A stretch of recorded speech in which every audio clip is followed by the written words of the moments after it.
ఈరోజు ఈ వీడియో చూస్తున్న వాళ్ళు, లేకపోతే మీ ఫ్రెండ్స్, మీకు తెలిసిన వాళ్ళు కానీ, లేకపోతే మీ చర్చిలో వాళ్ళు కానీ ఎంతమంది ఎన్నిసార్లు బాప్తిజం తీసుకున్నారు?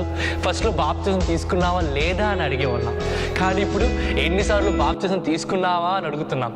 ఎందుకంటే ఆ సంఘానికి వెళ్తే ఆ బాప్తిజం రైటు, ఈ సంఘానికి వెళ్తే ఈ బాప్తిజం రైటు. కానీ బాప్తిజం అంటే ఒకటే, యేసు ప్రభువులో మనం పునర్జన్మించడం.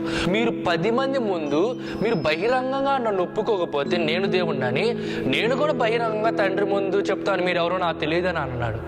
అందుకనే మనం బహిరంగంగా నేను దేవుడిని తండ్రిగా ఒప్పుకుంటున్నాను, యేసు ప్రభు సొంత రక్షకుడు అంగీకరిస్తున్నానని బాప్తిజం ఇచ్చే ముందు చెప్పిస్తారు. ఎందుకంటే వాళ్ళ ప్రణయం లేదు, మీ ప్రణయంతోనే బాప్తిజం తీసుకున్నామని బహిరంగంగా 10 మంది ముందు, 100 మంది ముందు, లేదా 1000 మంది ముందు మనం ఒప్పుకుంటాం.